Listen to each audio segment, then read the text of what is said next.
I'm fascinated by the architecture of this building and by the career of Elijah Myers. Myers designed more capitals than any other American architect, and this building was one of the first capitals built after the American Civil War, and it helped create our modern image of what a capitol building is in Little Lansing, Michigan, which is incredible. The Senate desks are mostly the original desks that were actually acquired back in the 1870s. In 1877, the commissioners issued a call for bids for the furniture, the carpets, the lighting fixtures, etc. And they opened the bids in 1878. The desks are made of walnut. They are solid walnut. There are no veneers used. And walnut was considered the most desirable wood at the time. They were not inexpensive, although when you first look at the price today, it seems ridiculously low. The winning bid from a Chicago company was originally $13.60 a desk. However, there were some modifications made, so the desks ended up costing $13.97.50 per desk. Now, of course, the reality check is that the average working man at the time earned between $1 and $2 a day. It's very difficult to determine what the value of the desks are currently because they are unique pieces. Originally, there were 32 desks here in the Senate and 100 desks in the House. As the legislature has grown over the years, we have had to add in extra desks. In the 1908 Constitution, the size of the Senate increased to 34, although interestingly, you didn't see 34 members in the Senate until the mid-1950s. In the 1963 Constitution, that number was then increased to 38. So we have had to add in new desks over time. So while most of the collection is original, there are some replicas as well. Although if you go back over the years, there were many additional pieces of furniture that came into the chamber. At one point in time, some of the senators actually had a small bookcase that sat right in front of their desk where they could keep copies of manuals, copies of public acts. You will also in some photographs actually see sofas that were around the side of the chamber where people would sit, and you'll also see filing cabinets occasionally creeping in because, of course, throughout much of the building's history, the legislature worked with paper day in and day out. The rostrum is where the presiding officer stands, be that either the lieutenant governor or the president of the Senate, or whoever is in the chair during that particular time in Senate. And then, of course, the lower rostrum area is for the Secretary of the Senate and the Secretary's staff. The rostrum was designed by Elijah Myers, the Capitol's architect. It is very similar to the rostrum that he also designed for the House chamber. The Senate rostrum, though, is original. This has stood the test of time. It is also crafted of walnut. It was made by the Fiji Company, or the Fiji Company of Saginaw, Michigan. They did several of the monumental pieces in the building, including the original House rostrum, the dais, or the bench in the Supreme Court chamber, and they also did the beautiful parlor suite that's in the governor's office. The large chair that sits behind the rostrum for the presiding officer is the original chair that was also designed by Myers. There has been some restoration work done on it over time. On the chair, you will actually find a carved rendition of the state coat of arms, which was designed by Lewis Cass, a longtime territorial governor of Michigan. Above this, though, in the plasterwork, you will actually find the U.S. coat of arms. You have an eagle, you have the U.S. motto, E pluribus unum, from many one. And this is a reminder that the Senate historically has been seen as the upper chamber. In the House, you will find the state coat of arms rendered in plaster above the chair. Here in the Senate, you have the U.S. coat of arms. And Myers building is very classical in nature.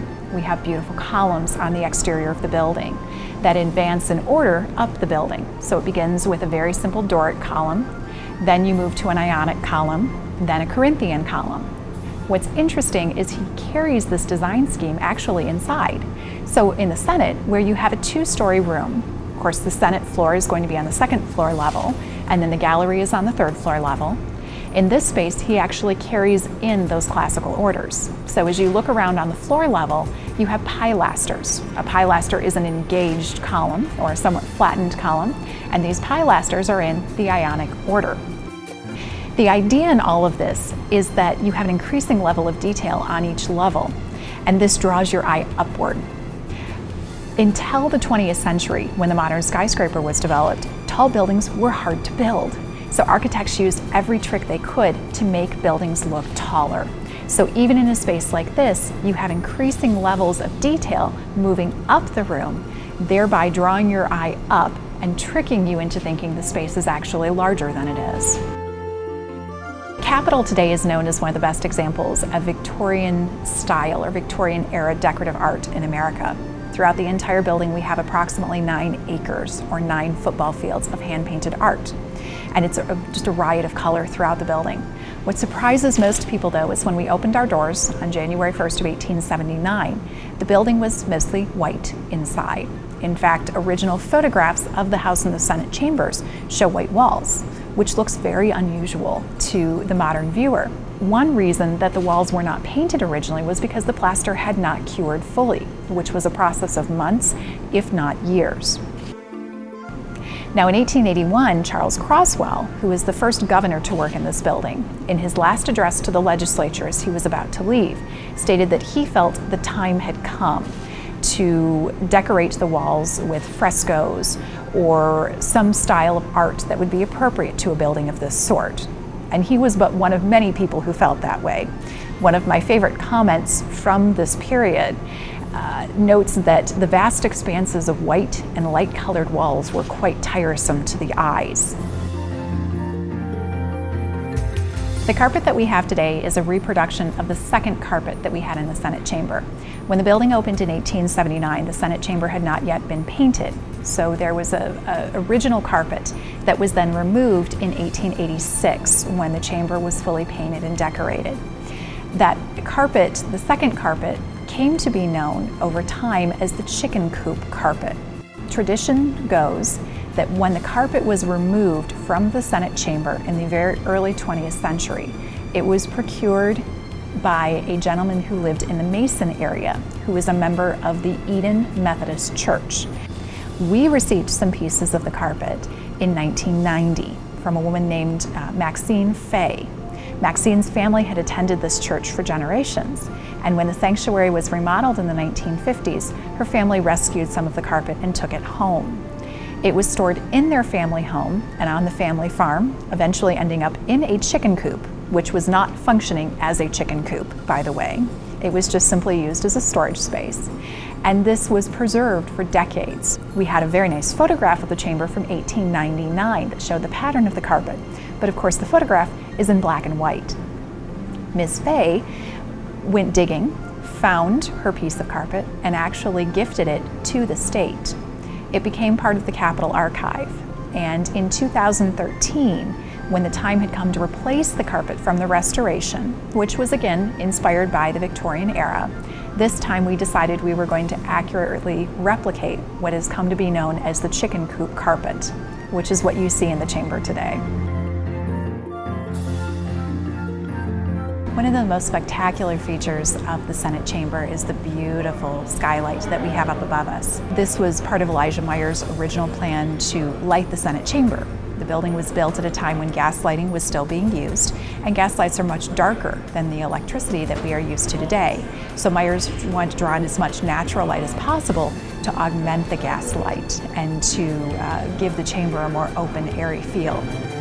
The original design for the building in the 1870s evolved so that the 90 tiles in the ceiling with etched glass were to contain the coat of arms for each state then in the Union at the time.